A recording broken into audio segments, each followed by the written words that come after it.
또 뭐 사실 남의 집 불구경만큼 또 재밌는 게 없잖아요. 너무 재밌어요. 그동안 이제 민주당이 우리 한동훈 씨 이렇게 목줄 잡고 우리 당 이렇게 막 한동훈이 분당 치는 거 보면서 막 박수치고 그랬는데 자기들에게 이제 그 부채가 그대로 돌아가고 있습니다. 지금 명청 갈등이라고 불리는 이 민주당 내 당권 투쟁이 정말 점입 가경이에요. 그러니까 정청래가 이런 말을 해서 쑥대밭이 됐지 않습니까? 민주당이 국민은 영원하고 정권은 짧다. 아, 무서워 죽겠어. 예, 그런 말을 그러니까요. 예. 지금 그리고 오늘은 이제 또 정청래가 이재명한테 월드 클래스 대통령이다.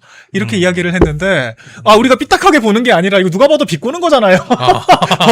이재명처럼 이렇게 뭐 외신에 이렇게 부정적으로 걸린, 뭐 사설에서 좌파 정권이다. 이렇게 직격탄을 박은 월드 클래스 정권이 또 있었나 싶은데요. 아니, 이재명이가 저 월드 클래스답게 놀더라고.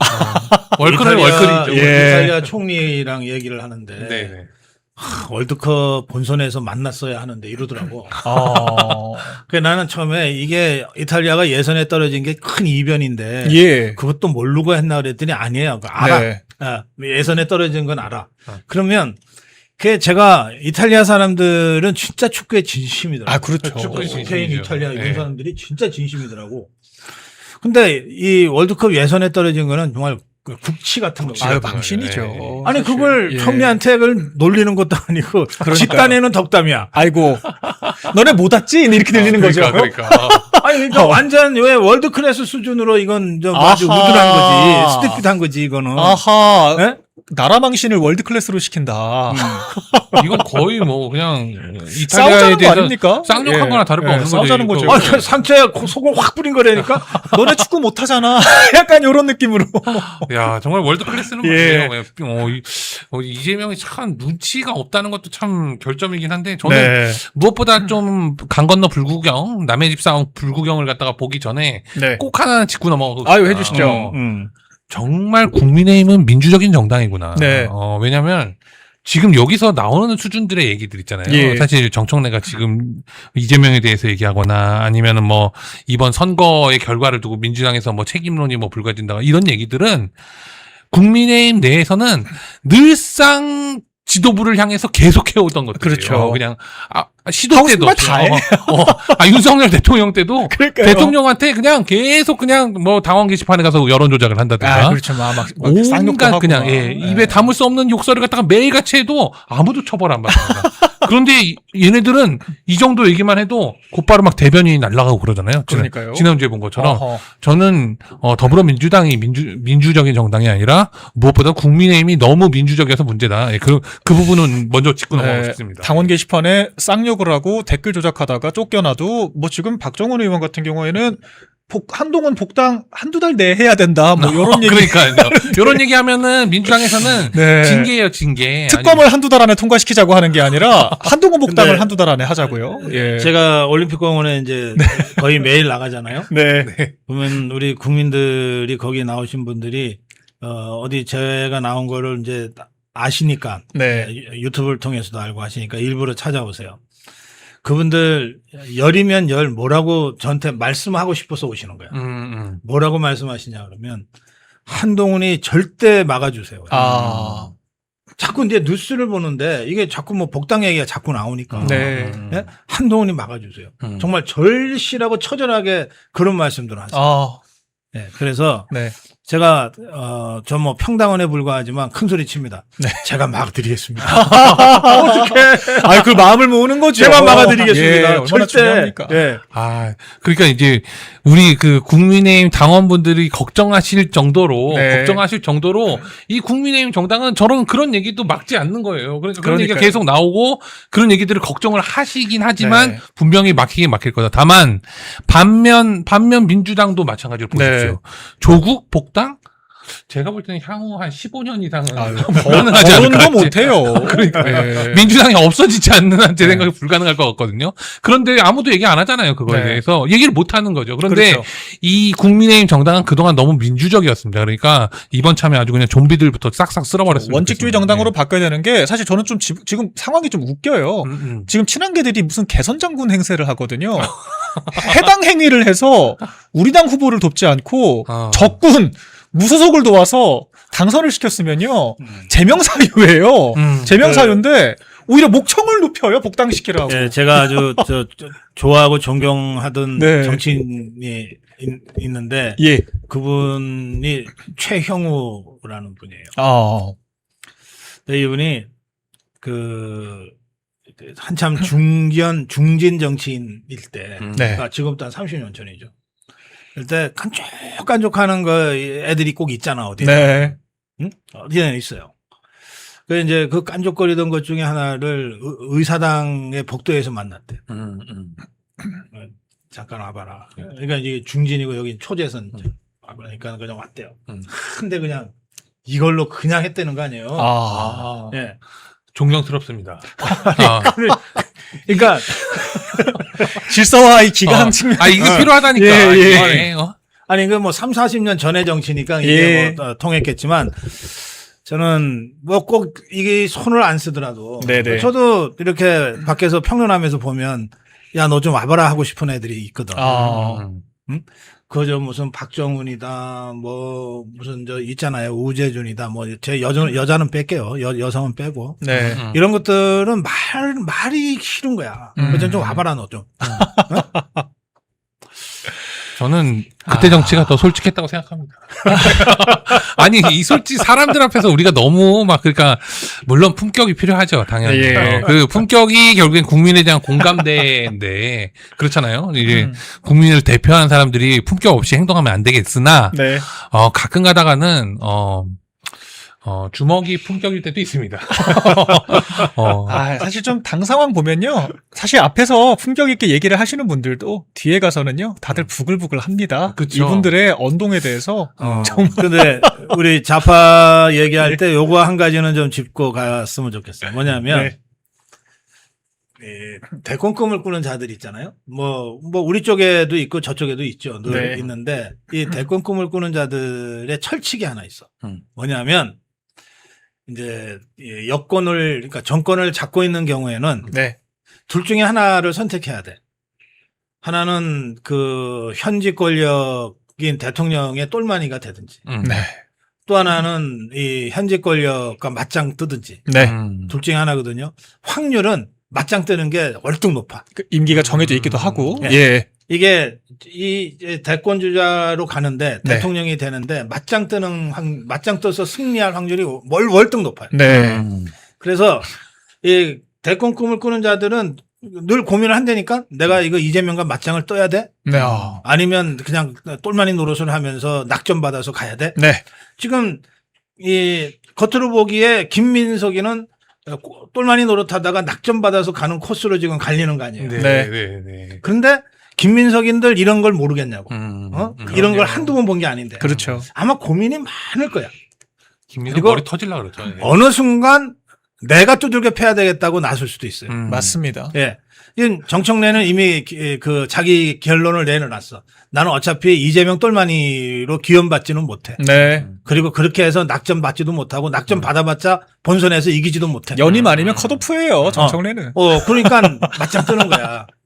그래서 저는 뭐 정청래가 당장의 그 권력 정치 속에서 뭐 이재명이를 향해서 뭐 정권은 짧다 그랬다가 뭐 또 월드 클래스라고. 월드 클래스라고 그랬다가 뭐 온갖 현란한 얘기를 해도 본질은 딱 하나다. 네. 언제 어느 시점에 화끈하게 맞짱 뜰 거냐. 네. 이것만 남았다 정청래한테는. 그다음에 김민석이한테는 이 두 갈래 길에서 아직 선택을 이자가 못 하고 있다. 네.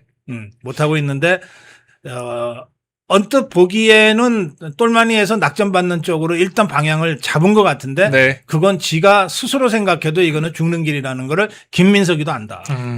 총선 당권 틀어지면 딱 한동훈이 그랬지 않습니까? 뭐 처음에는 대통령을 지키겠다, 뭐 내가 민주당의 특검을 맡겠다, 뭐 그렇게 온갖 가머니설로 다 당원들을 휘어감다가 막상 당권 잡자마자 어떤 짓들 했는지 우리가 다 알고 있잖아요. 알고 있죠. 근데 사실 지금 김민석 총리는 그보다 훨씬 더 위태로운 상황인 것이 일단 총선 당권 틀어지면은 대통령 눈치를 왜 봅니까? 맞습니다. 내가 총선 당권 다 행사해가지고 대통령보다 임기 더 긴 국회의원들을 내가 고를 수 있는데 그런데 심지어 지금 이재명은 자기가 사법 리스크 덩어리잖아요. 윤 대통령은 그런 것도 없었어요. 이재명은 공소 취소를 지금 해야 되는 게 자기 목숨줄과 연결되어 있는데 그러면은 신임 민주당 당대표 입장에서 김민석이 된다고 치면은 차기 총선 이재명 공소 취소 외치면서 치를 수 있겠습니까? 그렇지. 못 치러요. 예. 제가 들은 얘기로는 네. 한동훈이가 처음에는 윤석열 대통령 똘마니 노선을 걷다가 네. 어느 시점에 맞짱 뜨는 걸로 노선을 바꾼 게 아니고 예. 그게 아니고 네. 처음부터 윤석열을 죽이고 딛고 서서 해야 되겠다라고 네. 처음부터 작전을 짰다는 거예요. 그럴 듯해요. 예. 한동훈의 뭐 장인이라든지 뭐 이런 진영구. 예, 예. 사람들의 그 이력을 보면 충분히 그런 계획을 짤만해요. 저도 그렇게 생각합니다. 그래서 예. 처음부터 이 윤석열 대통령과 김건희 여사를 죽이는 거는 시간 문제였어요. 한동훈이 입장에서는 네. 한동훈의 이 대권 구도 속에서는 그러면 이제 그리고 그게 저는 이제 분명해졌다고 보는데 그럼 이제 이 지점에서 굉장히 아쉬운 대목은 뭐냐면 이자가 처음부터 면종 복배를 하려고 작전을 짰는데 그걸 너무 늦게 알게 됐다. 윤석열 대통령, 김건희 여사 너무 늦게 알게 됐다. 그리고 대통령 주위에 있던 것들까지 다 한동훈이한테 포섭이 됐던 것 아니냐. 네. 가장 대통령과 가까운 자리가 비서실장인데 네. 비서실장 했던 뭐 김대긴이 누구냐 하는 자들 있잖아요. 네. 제가 보기에 이 다 겉으로는 월급은 대통령한테 받고 겉으로는 대통령한테 충성했지만 실제 그 커넥션으로는 한동훈 커넥션 역할을 했던 것 아니냐. 예.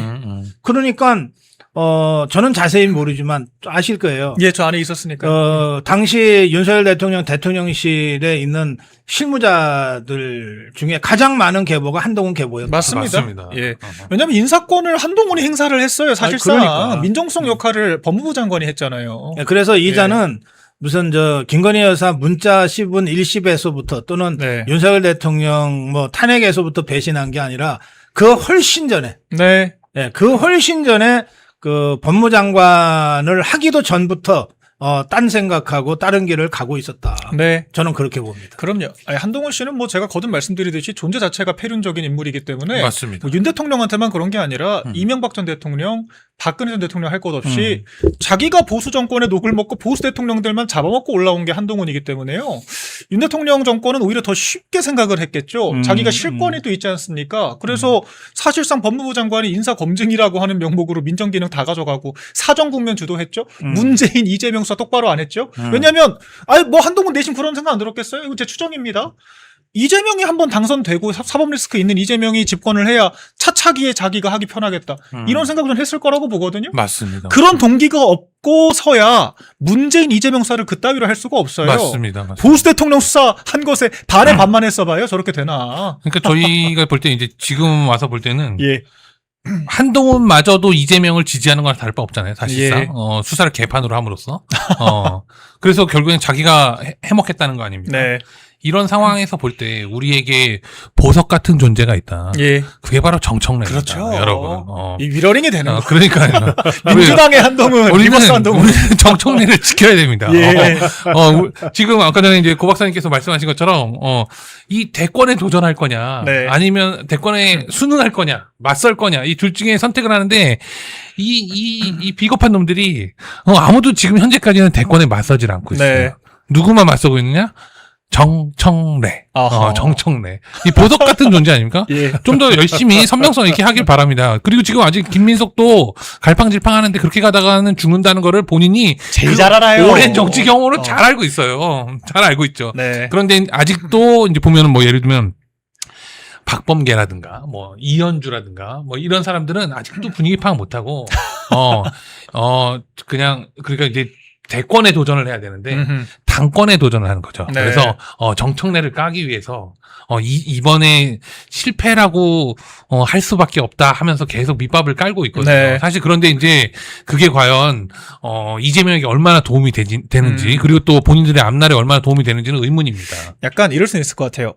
임기 3년차 총선이잖아요. 당장은 김민석이 내려와서 당권 잡을 수는 있습니다. 왜냐하면 임기 1년차, 집권 1년차 대통령인데 당원들이 사실상 재신임 성격의 전당대회에서 친청계를 뽑기는 쉽지 않아요. 그러니까 사실 이거는 관성적으로 대통령 편을 들 거라고 저는 보는데 문제는 실제 있을 2년 뒤 총선이죠. 그렇죠. 그때 과연 당권을 잡은 친명계 그룹들이 선거 이길 수 있겠냐? 절대 못 이깁니다. 3년차 선거에서. 그리고 1년차도 이렇게 망했는데. 그걸 우리도 아는데 김민석이 모르겠냐. 그러니까요. 그러니까 김민석 입장에서 당선된다고 하더라도 선택지가 하나밖에 없어요. 이재명이랑 차별화해서 내가 차기 대권 주자로 가거나 아니면은 선거 망치고 같이 몰락하거나 둘 중 하나밖에 없기 근데 때문에 저는 8월 전대에서도 정청래가 이길 거라고 봅니다. 네. 예. 이게 이재명 지지율 떨어지고 당 지지율 역전되는 거는 네. 예, 오랫동안 더불어민주당에서 수십 년간 해온 그쪽에서도 그 권리당원들이 있잖아요. 맞습니다. 이런 자들 입장에서는 진짜 하늘이 무너지는 상황이에요. 그렇죠. 그리고 이게 그 가장 강력한 시기에 저것들이 뭔가를 드라이브할 수 있는 시기에 아무것도 못했잖아요. 맞습니다. 다 실패했잖아. 맞아요. 심지어 여대 야손대. 네, 다 실패했잖아. 예. 뭐 법은 여러 개 만들었지만 그렇죠. 그렇지만 없어요. 핵심적인 지그들의 핵심적인 이슈는 하나도 손 못 댔거든요. 네.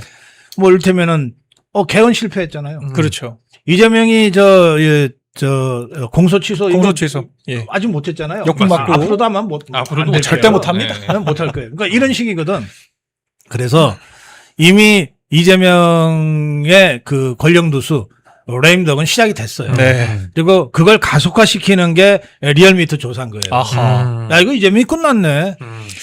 그러니까요. 일단 4주 연속 폭락이고요. 조만간 야당이 이재명 지지율 역전할 것 같아요. 그 순간 사실 진짜 완벽한 레임덕이거든요. 그러면 예. 이제 재판이 시작되는 거죠. 그런 상태에서 국민의 더불어민주당 국회 당원들이 권리당원들이 그래도 이재명 똘마니를 지지한다? 이거는 저는 현실적이지 않다. 아하. 이재명의 그런 어떤 뭐랄까요. 수하로 내려온 자로는 앞으로 미래가 없다. 그래서 보십시오. 예. 김민석이도 지금은 어정쩡하잖아요. 네. 아직 한성수이가 통마한 것도 아니니까 네. 어정쩡한데 이러다가 저게 갑자기 낙마라도 하면 저 김민석이 다시 총리해야 돼요. 아이고, 그러네요. 계속 거리 상태가 될 수는 없으니까. 예. 그러니까. 그래서 아직은 이제 김민석이가 그 NCND 하고 있어요. 제가 보기에. NCND. 막상 전당대회가 진짜 시작이 됐다. 그런데 네. 그 시점에 이재명 지지율은 40%대로 이미 40%대로 네. 떨어졌잖아요. 이거 그렇죠. 그리고 당 지지율은 계속해서 국민의힘하고 막 정적 격차가 벌어진다. 이 정도 되면요. 나도 할 말은 한다. 이렇게 가요. 실제로 지금도 사실 이재명 입장에서는 이 선관위 특권 받고 싶지 않을 거거든요. 왜냐하면 오늘 그 페넨 조사에서도 보면은 국민들이 이재명 정권도 선관위 사태 책임 있다 당연하죠. 이렇게 얘기를 네. 하는데 네. 선관위 특권 들어가면 정권 가치 엮어 들어가는 거 뻔히 알 거예요. 맞습니다. 근데 김민석은 이거 특권 받아야 된다, 필요하다면 받아야 된다 이런 입장을 애초에 취하고 있단 말이에요. 이재명 입장에서는 굉장히 또 불편할 수가 있단 말이죠. 불편하지. 예. 왜 저러지 싶은 거죠. 아니 저것이 지금 벌써 나가서 당선된 것처럼. 근데 그렇게- 보세요. 예. 우리가 이미 저건 주변적인 거고 핵심은 이재명이다라고 딱 생각을 하지만 네.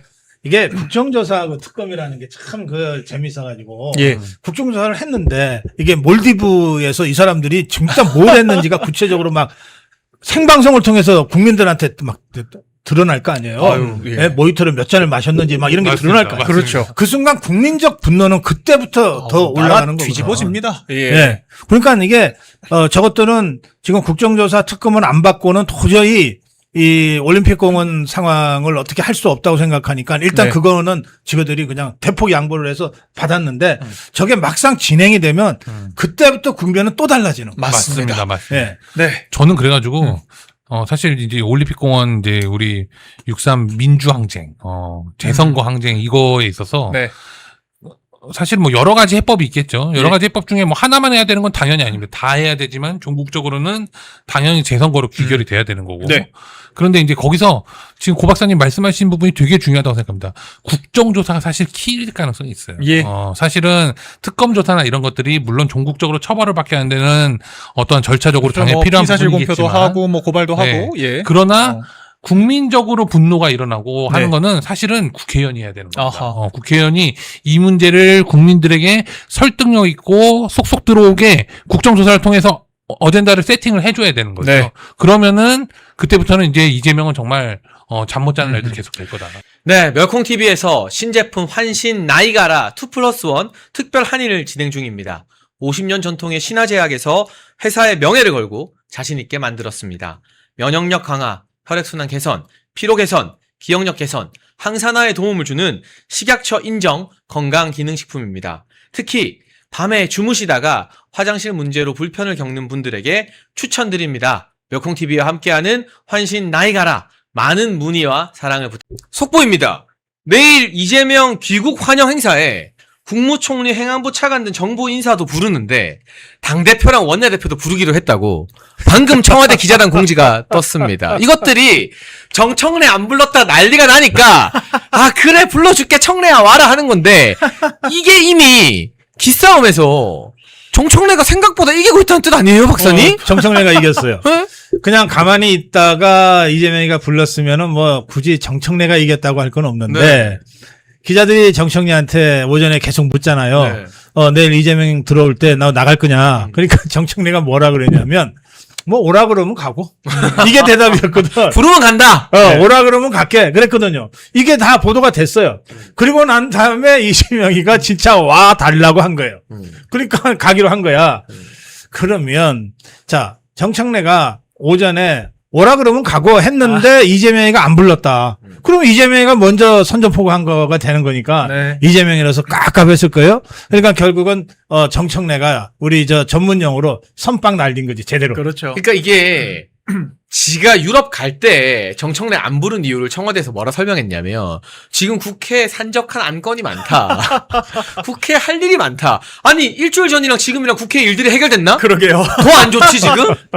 이게 완전 모양국인 거잖아요. 그러니까 이게 제가 쭉 평가를 들어보니까 저 사실 남의 당 일이잖아요. 제가 막 그렇게 깊게 들여다보진 않거든요. 저는 그래서 제 상식으로 봤을 때 아무리 이재명이 못난 대통령이라도 집권 1년 차인데 민주당 당원들 입장에서는 임기 4년 남은 대통령의 재신임 평가 성격이 있는 사실상의 김민석 후보에 대한 평가를 이게 정청래에게 주겠냐 표를 저는 그렇게 생각을 했는데 그게 아니더라고요. 이 민주당의 지금 분위기는요 오히려 정청래 동정론이 있다는 거예요. 그럼. 이게 뭐냐면 누가 봐도 이재명이 잘못한 건데 이재명이 한마디 그 SNS 트위터에 막 올릴 때마다 지지율이 뚝뚝 떨어진 게 누가 봐도 뻔히 아는데 이거를 엉뚱하게 왜 정청래만 잡돌이를 하느냐 이게 지금 민주당의 다 내심에 갖고 있는 마음이라는 겁니다. 그러면서 민주당의 원래 주인은 친문 그룹, 구친노 그룹들이라는 거예요. 그래서 친명계들이 지금이야 목소리가 크지만 사실 실체가 없다라고 하는 평가들이 많더라고요. 그래서 정청래 쪽에서 지금 이 1인 1표제를 앞세워서 상당한 주도권을 줄 수도 있겠다는 생각이 문득 들었어요. 그래서 지금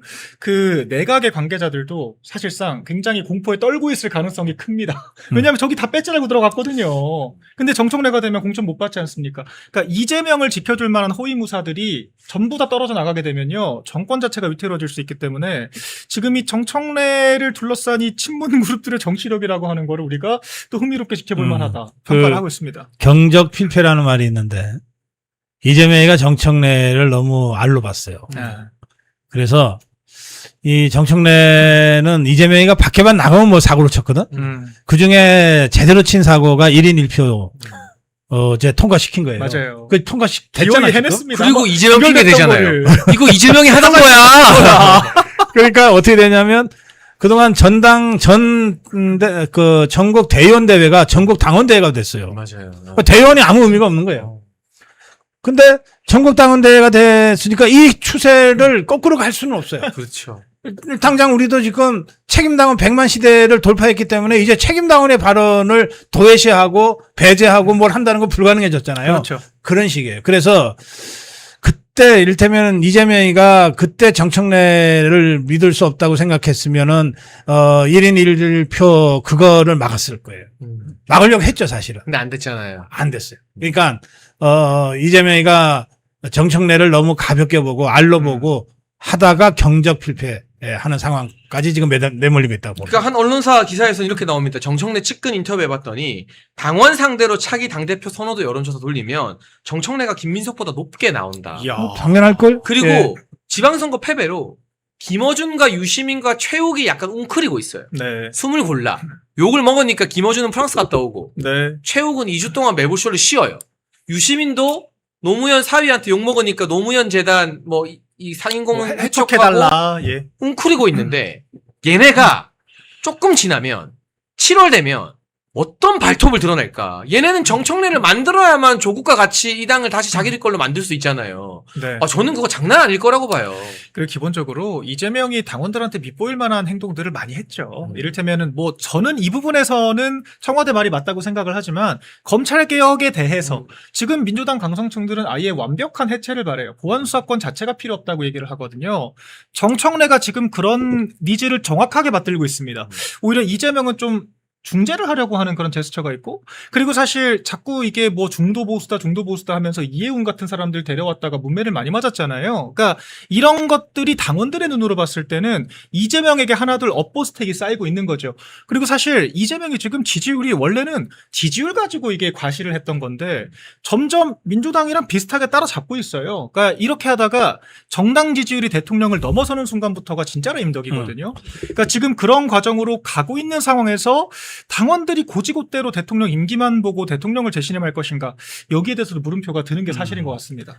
그 더불어민주당의 오랜 당원들을 제가 김대중 때부터 네. 했던 그런 사람들을 제가 몇 아는데요. 이 사람들 보면 뭐 DJ에 대한 뭐 이 넘치는 존경심 이런 게 아직도 좀 있어요. 네. 그리고 또 이 김근태에 대한 추억 뭐 이런 것들이 있어요. 그러니까 이 사람들 입장에서 보면은 이재명은 뭔가 격가지의 격가지야. 그렇죠. 육두품도 안 되죠. 격가지의 격가지인데 저게 대통령이 됐다고? 지금 이런 상황이거든. 예. 그래서 그렇게 이재명을 놓고 보면 정청래는 그래도 어쨌든 이 메인 쪽에 들어가 있어. 그렇죠. 예. 뭐 한 건 하기도 하고 어릴 때. 대사관저에서 불 지르려고 했던 사람이니까. 행동 대장이었잖아요. 그래서 그냥 이재명 없이 정청래 대 김민석이다 이러면은 생각들을 좀 다시 했을지 몰라요. 왜냐면 김민석이도 DJ가 젊은 피 수혈하면서 데리고 들어온 그렇죠. 자니까. 민주당에서는 예. 그런데 이게 그 김민석이가 아니고 몸은 똑같은데 김대중이 젊은 피 수혈한 그 김민석이가 아니라 이재명 똘마니 김민석이 아니야 지금은. 이거는 무슨 격가지의 똘마니를 해.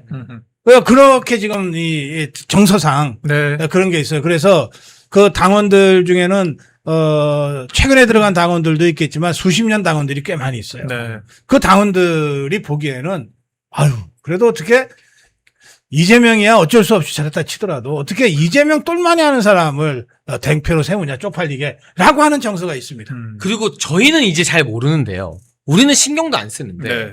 어느 당이나 어느 진영이나 배신의 상처는 영원히 안 잊혀지는 거잖아요. 우리가 한동훈은 영원히 용서 못하는 것처럼. 그렇죠. 그런데 민주당 골수 당원들한테는 노무현 정몽주 때 노무현을 버리고 정몽준한테 갔던 김민석 용서가 안 되는 그 뿌리 깊은 불신이 남아 있는가 보더라고요. 맞아요. 예, 그게 우리가 생각하는 거 우리가 20년 지난다고 한동훈의 배신을 잊을 겁니까? 아니죠. 박민영 대표는 잊을 거예요? 절대 용서가 안 못 되죠. 잊는데 예. 그 정서가 김민석한테 좀 투영된다 하더라고요. 아하. 좀 엄청난 이게, 충격이었어요 당시. 확실히 역지사지를 해봐야 돼요. 그러니까. 우리 상대 정당을 좀 보려면 제가 한동훈 얘기할 때도 민주당에 그렇게 물어보거든요. 정청래가 이재명한테 그 당원 게시판에 개복줄 어쩌고 그런 댓글 달았다고 생각해봐라. 이제 그러면 할 말이 없어요. 민주당에서도.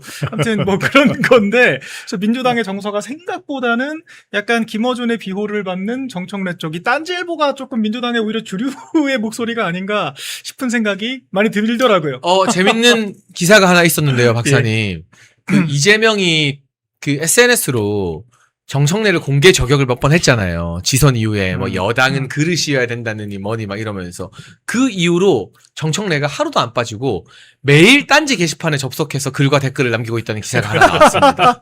이제 나 여기밖에 믿을 데 없다. 그렇죠. 힘을 모아달라라는 굉장히 재밌는 분석 기사죠, 박사님. 어떻게 보십니까? 아니 정청래도 지금이 뉴 미디어 시대라는 건 아는 거지. 그러니까 네. 공식적으로 이제 데드크로스가 일어났어요.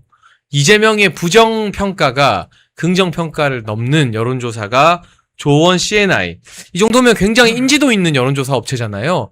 여기서 발표가 됐는데 고성국 박사님, 가장 큰 요인은 무엇인지, 그리고 이게 여기서 끝이 아니라 이재명 정권 몰락의 시작이라도 봐도 되는지 어떻게 보시는지 궁금합니다. 지가 지 범죄를 지으려고 하는데 어느 국민이 지지하겠어요? 이재명 지지율이 40%대로 추락해서 지지보다 지지 안 한다가 더 많아진 것은 네. 100% 이재명의 자업자득입니다. 음. 근데 이제 이재명 입장에서는 좀 억울하다 할지 몰라요. 아니 내가 내 죄 지우고 싶어하는 게 죄냐? 굉장히 원초적인 너 같으면 안 지우겠냐? 너는 감옥 가고 싶냐 뭐 이제 여러 아니, 그러니까 우리 늘 하는 말 있잖아요. 그러니까 죄를 짓지 말았어야지. 박민영 대변인 이 결과 어떻게 보세요? 일단은 ARS가 같은 추세로 다 가잖아요. 계속 나오고 있어요. 네. 누차 말씀드리지만 전화 면접 조사는 이제 문 좀 닫으시고요. 돈 아깝게 그 조사원 몇백 명 고용해가지고 뭐 고용 창출하는 건 좋습니다만 결과가 안 맞잖아요. 그러니까 이렇게 좀 국민들 여론 호도하는 조사 한국갤럽 MBS는 이제 그만하시는 게 낫겠다.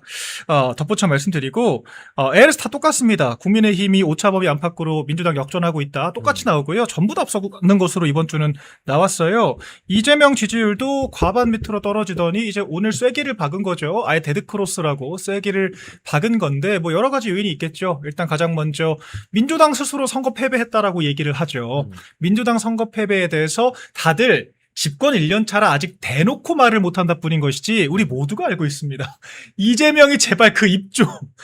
이재명이 SNS 하나 쓸 때마다 정말 지지율이 민주당이 뚝뚝 떨어졌거든요. 공소 취소가 어쩌고 뭐 스타벅스가 어쩌고 그런 이야기 할 때마다 후보들이 얼마나 그 간담이 서늘했겠습니까. 근데 그 결과를 받아든 이 후보들과 지지자들의 실망감이 일단 반영됐다라고 보여지고 지금 가장 적신호는 중도와 청년들이 전부 다 이탈했어요. 그러니까 2030 세대가 국민의힘 지지율이 리얼미터 기준으로 20대가 민주당의 3배입니다. 그렇다라고 하는 것은 지금 유동층은 다 이동을 했다는 거고요. 그나마 40%대 유지를 하는 건요. 4050이 아직 버티고 있고 우리 70대 이상 어르신들은 그래도 누가 됐건 좌파라고 하더라도 나라가 일단 집권했으면 안정되어야 한다라고 하는 심리가 있으시기 때문에 이 조원 CNI 조사에서도 아직 70대 지지율이 한 40%대가 유지가 돼요. 그래서 이제 좀 국정 안정을 그래도 아직은 바라는 이런 어르신들의 마음이 움직이기 시작하는 순간 이제 떨어질 일만 남았다라고 보여지고 전 연말쯤까지 앞자 3까지는 금방 갈 것이다라고 전망하고 있습니다.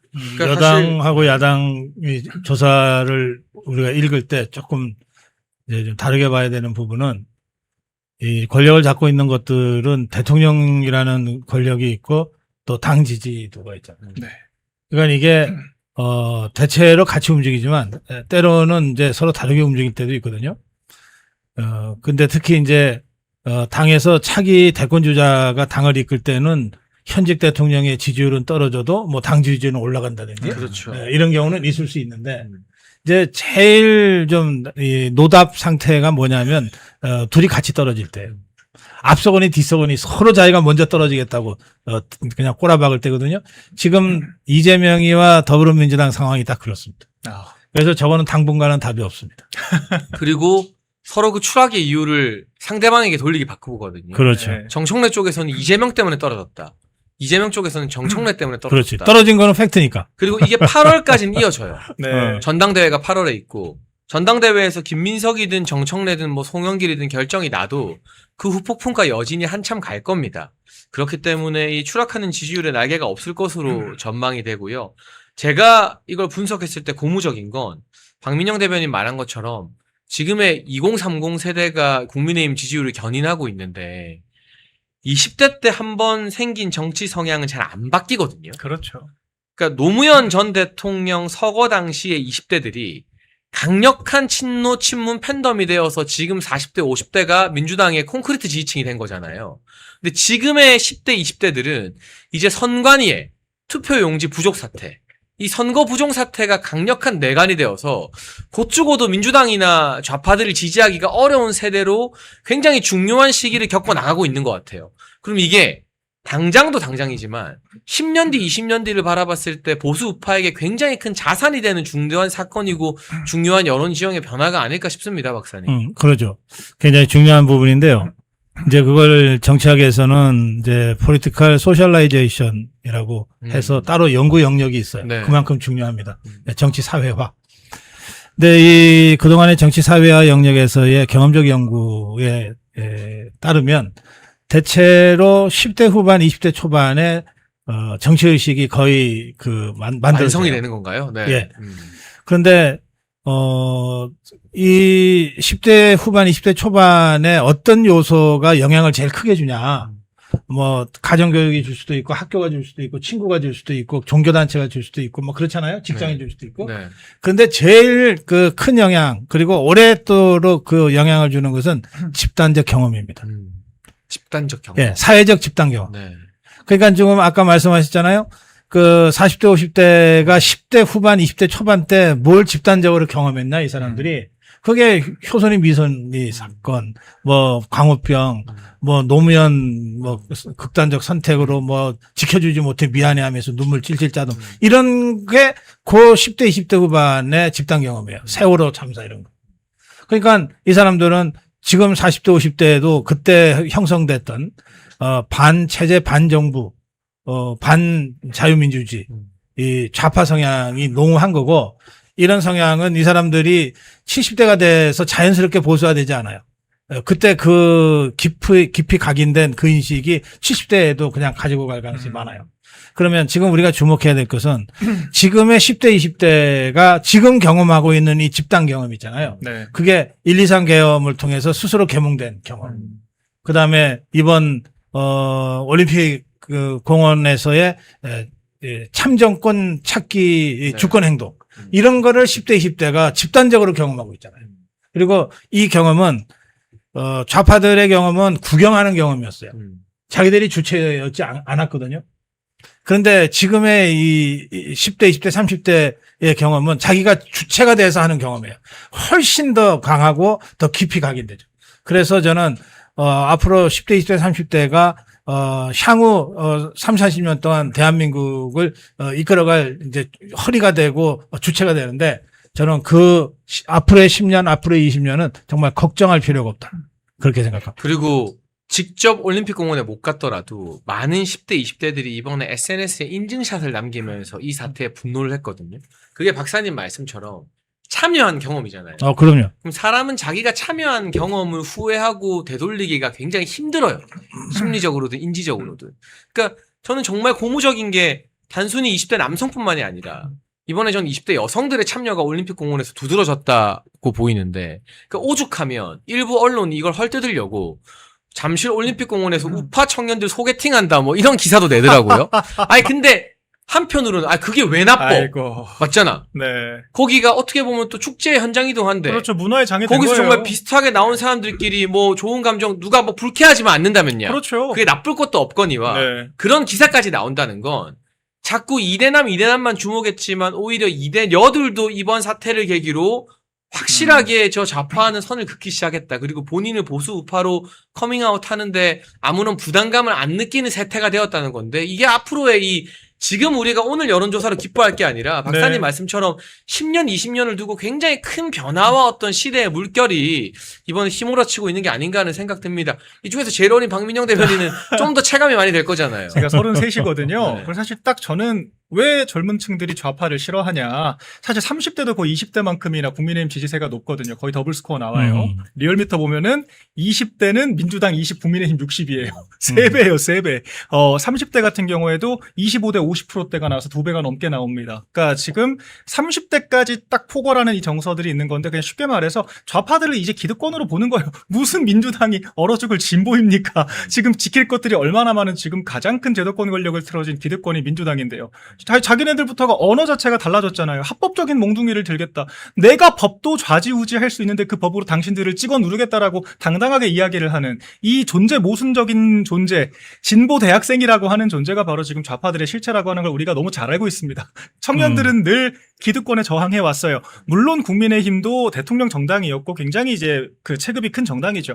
그러나 지금 우리가 비상계엄 사태 이후에 목도했던 모든 현상들은 민주당에 의한 입법 독재, 그리고 행정까지 장악하고 장악하고 사법까지 장악하려고 하는 이 무소불위의 권력 행사 이것만을 목도를 했단 말이에요. 그 지금 30대 부동산 때문에 정말 부글부글 끓습니다.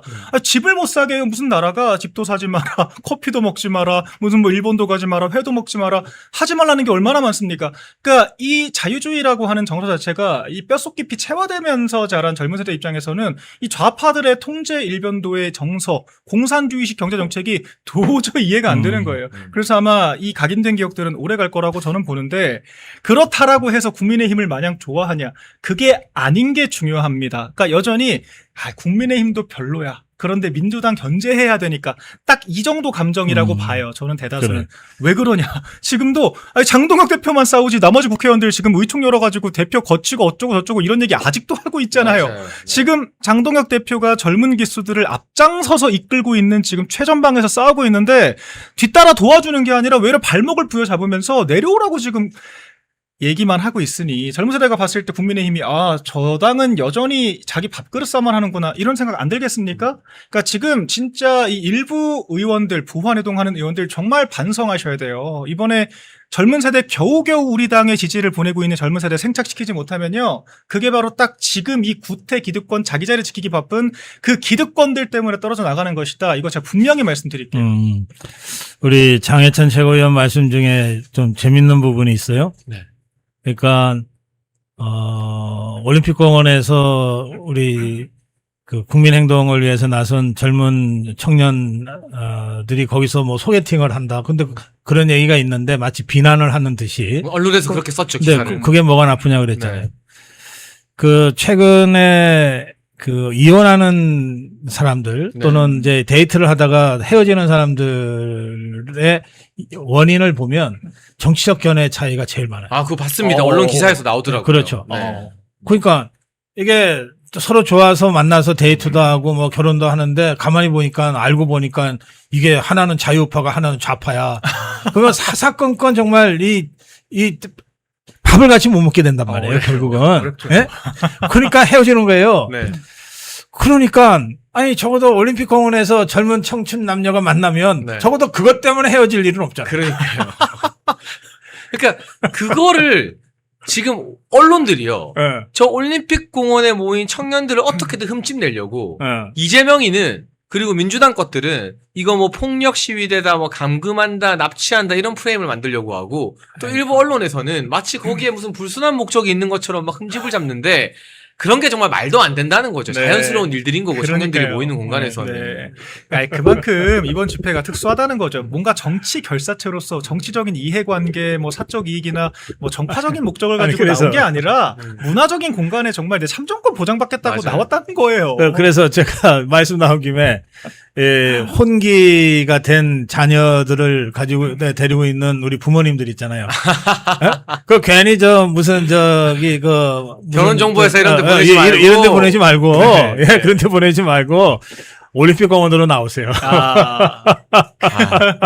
그것도 뭐 나름 재밌는. 왜냐하면 저는 이제 사적으로는 정치 성향 다양한 분들 많이 만나는데 예. 우리 박민영 대변인이 저보다 한동훈 더 싫어하기로 유명한데 정치권에 저보다 한동훈 더 싫어하는 사람 몇 명 없거든요. 네. 근데 제가 박민영은 인정하는데 너무 마음에 드는 이상형인데 한 딸이야.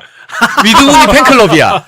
그럼 데이트 못 하잖아. 저는 일단 앱노말한 정도로 인식을 하기 때문에 아니 사실 저는 차라리 민주당 지지하는 거는 이제 사실 주어진 환경에 따라 뭐 그럴 수 있다고 봐 100번 양보해서. 왜냐면 민주당도 뭐 사업마다 다를 수 있잖아요. 근데 한동훈은 진짜 한동훈을 좋아한다. 정치인으로서 좋아한다는 건요. 한동훈이 무슨 비전이 있어. 제가 어제도 뭐라 합니까? 제가 국민의힘의 전략 자산인데 이런 소리나 하고 앉아 있는데. 아유, 씨. 그건 정치를 떠나서 약간 좀 사이비적 성향이 있다라고 저는 좀 정의를 내리지 않을까. 막간에 또 고 박사님이 재미난 화제를 운을 띄워주셔서 저희가 좀 웃었는데요. 근데 민주당도 발등에 불 떨어졌나 봐요. 이제 곧 문 닫게 생길 JTBC에서 단독 보도를 하나 냈는데 이게 망하게 생길 애들끼리 친하게 지내는 법이거든요. 그렇지. JTBC나 민주당이나 네 오손도손한데 민주당 내부 여론조사 결과가 유출이 된 것 같습니다. 원래 잘 되는 집에서는 이런 거 유출 안 돼요. 그렇죠. 망할 것 같으니까 누가 에이씨 우리 망했다 하고 기자들한테 술자리에서 구시렁구시렁 말하고만 하는 하면서. 거거든요. 자체 여론조사에서도 지지율 하락이 우려할 만큼의 변동폭이 크다라고 나왔습니다. 이거는 이게 하나의 일시적 현상이 아니라 지방선거 이후 일종의 레임덕 추세 흐름에 불이 붙은 걸로 봐야겠죠, 박사님. 그럼요. 사실 이제 국민의힘이 잘 못하는 부분이 바로 이 대목이에요. 뭐냐면 저 종북주사파들은 수십 년 전부터 대한민국 체제 전복을 위해서 맨날 전략 전술 짜고 막 이랬던 자들이잖아요. 그랬죠. 그러니까 정치도 그런 식으로 한다고요. 그래서 저것들은 직접 정치인들이 기획사도 차리고 여론조사도 운영하고 이게 다 여론조사와 정치 기획이라고 하는 게 긴밀하게 맞물려 돌아가는 거기 때문에 그래서 이 대목을 국민의힘에서 잘 못 쫓아갔어요. 원래는 한 30년 전에 그 여의도 연구원을 처음 만들었던 거는 국민의힘이거든요. 그렇죠. 그때는 여의도 연구원이라고 하는 것이 굉장히 이 수준이 높았어요. 네. 거기서 나오는 연구조사 자료라든지 또는 정책 보고서라든지 또는 선거를 앞둔 전략 보고서 같은 거 굉장히 수준이 높았어요. 그래서 그 당시에는 이른바 뭐 선거 기획사 같은 것도 거의 없을 때니까. 그래서 대한민국의 과학적 선거 운동과 선거 전략의 길을 열은 것은 국민의힘이에요. 여의도 연구원이 그 출발점이었다고 해도 과언이 아니에요. 그런데 이게 한 20년 전부터 뒤집히기 시작했어요. 그래서 지금은 여론조사회사나 정치기획사의 뭐 절대 다수를 좌파들이 갖고 있거든요. 그러니까 나름 정확하게 자기들 내부에서 보는 자료에서는 나름 정확하게 한다고요. 그런데 거기서 야 이거 큰일 났다고 나왔다는 거 아니에요. 그러니까 이거는 진짜 큰일 난 거예요. 예, 저는 지금 우리가 알고 있는 추세에 비춰봐서도 그렇고 저 좌파 진영 내에 전략 보고서에서 큰일 났다고 나온 것은 저것들 진짜 큰일 난 거다. 그렇게 생각합니다.